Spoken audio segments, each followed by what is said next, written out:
नमस्कार। आज हम बात करेंगे दुनिया की राजनीति में हो रहे एक बहुत बड़े बदलाव के बारे में। एक ऐसा बदलाव जो आप कह सकते हैं आने वाले समय में ग्लोबल पावर बैलेंस को पूरी तरह हिलाकर रख सकता है। तो चलिए इसी को समझते हैं। जंग लंबी चलेगी, ये किसने कहा ये तो नहीं पता, लेकिन ये लाइन आज की हमारी पूरी बातचीत की गंभीरता को एकदम सटीक तरीके से बयां करती है। ये सिर्फ कोई चेतावनी नहीं है, बल्कि शायद उस सच्चाई की एक झलक है जिसका सामना शायद पूरी दुनिया कर रही है।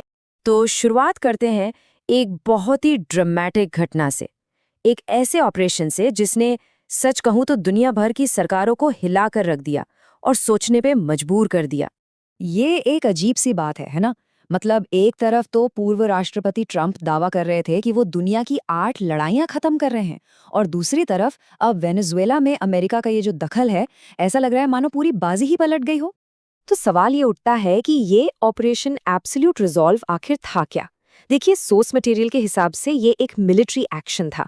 इसके तहत राजधानी कराकस के पास एक बहुत बड़ा अमरीकी नेवी का बेड़ा तैनात किया गया, और इस ऑपरेशन को इसको अमरीकी फॉरेन पॉलिसी में एक बहुत बड़े शिफ्ट की तरह देखा जा रहा है। और देखिए, इस एक्शन का असर भी फौरन दिखने लगा। पूरी दुनिया में सवाल उठने लगे कि क्या ये कानूनी तौर पर सही है। अमेरिका के अंदर भी कांग्रेस में एक बड़ी संवैधानिक बहस छिड़ने का डर है। पर सबसे बड़ी चिंता तो ये है कि कहीं ये एक नए और बहुत लंबे चलने वाले टकराव की शुरुआत तो नहीं है। अच्छा, तो अब सिर्फ इस एक घटना से थोड़ा आगे बढ़ते हैं और ये समझने की कोशिश करते हैं कि ये किस बड़ी थ्योरी या किस बड़े सिद्धांत का हिस्सा है। अब जरा इन दो सिद्धांतों के बीच का फर्क देखिए। 1823 का जो मुनरो सिद्धांत था, वो सीधा सीधा कहता था कि बाहरी ताकतें अमेरिकी प्रभाव वाले इलाके से दूर रहें। लेकिन ये जो नया डॉन्ड्रो सिद्धांत है, ये तो एकदम उल्टा है। ये कहता है कि अमेरिका अपनी मिलिट्री पावर का इस्तेमाल करके एक्टिवली दखल देगा। और सुनिए, ये कोई छिपी हुई बात नहीं है, कोई सीक्रेट स्ट्रैटेजी नहीं है। पूर्व राष्ट्रपति ट्रंप ने खुद ये बात कही है कि मुनरो सिद्धांत वो अब बहुत पीछे छूट चुका है। ये पॉलिसी में एक जानबूझकर किए गए बदलाव का खुला ऐलान है। तो फिर सवाल ये है कि इस नए सिद्धांत के पीछे असल में इरादा क्या है।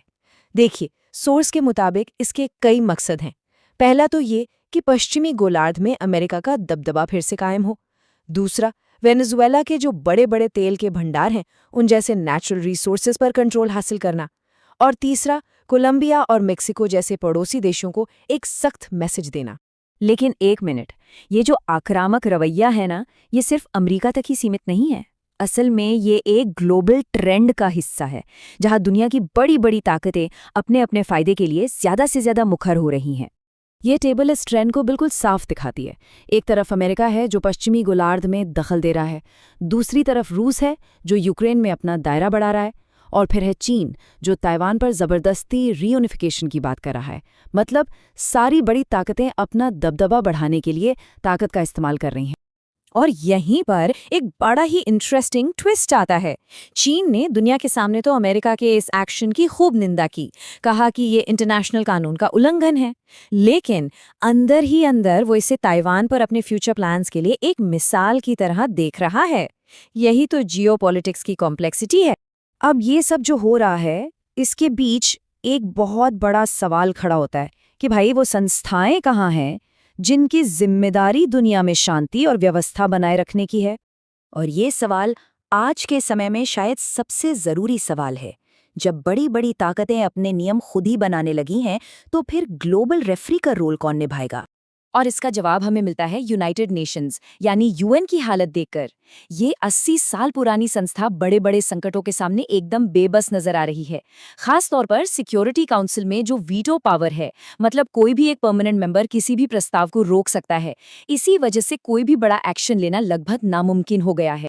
तो अब आते हैं इस पूरे विश्लेषण के आखिरी और शायद सबसे जरूरी हिस्से पर, जो इंटरनेशनल रिलेशंस के भविष्य की एक बहुत ही गंभीर तस्वीर हमारे सामने रखता है। जरा इस नंबर पर गौर कीजिए, 5। पिछले 60 सालों में अमेरिका ने ऑफिशियली सिर्फ 5 बार जंग का ऐलान किया है, लेकिन सोर्स की माने तो इसी दौरान उसने 10 से ज्यादा देशों में बड़े मिलिट्री ऑपरेशंस किए हैं। ये क्या दिखाता है? ये दिखाता है कि इंटरनेशनल कानून और जमीनी हकीकत में फासला कितना बढ़ता जा रहा है। ये जो लाइन है ना, ये इस पूरे एनालिसिस का निचोड़ है कि अब ताकत का इस्तेमाल ही वो मेन तरीका बन गया है जिससे देश एक दूसरे के साथ अपने रिश्ते तय कर रहे हैं। मतलब डिप्लोमेसी और कानून पीछे छूट रहे हैं और मिलिट्री पावर वो आगे आ रही है। और ये लॉजिक बताता है कि ये ट्रेंड आगे भी क्यों चलता रहेगा। देखिए, जैसे जैसे स्ट्रेटेजिक कंपटीशन बढ़ेगा, ताकत के इस्तेमाल पर इंटरनेशनल कंट्रोल कमज़ोर होता जाएगा। देश अपनी सिक्योरिटी के लिए मिलिट्री पर और ज़्यादा डिपेंड करेंगे। और आखिर में डिप्लोमेसी भी इसी बात से तय होगी कि किसके पास कितनी ताकत है। तो जो निष्कर्ष निकल कर आ रहा है वो बहुत साफ है और चिंता करने वाला भी। यूएन की कमजोरी की एक भारी कीमत पूरी दुनिया को चुकानी पड़ेगी। अमेरिका ने ये जो नया दौर शुरू किया है ना, ऐसा लगता नहीं कि ये जल्द खत्म होगा। हम सब एक लंबे और उथल-पुथल वाले समय की तरफ बढ़ रहे हैं। और यहीं पर हम इस बातचीत को एक बहुत बड़े सवाल के साथ खत्म करते हैं। एक ऐसी दुनिया में जहां नियम कानूनों की जगह सिर्फ ताकत ही सब कुछ तय करने लगे, उस दुनिया का भविष्य आखिर क्या होगा? ये एक ऐसा सवाल है जिस पर सोचना बहुत जरूरी है। हमारे साथ जुड़ने के लिए शुक्रिया।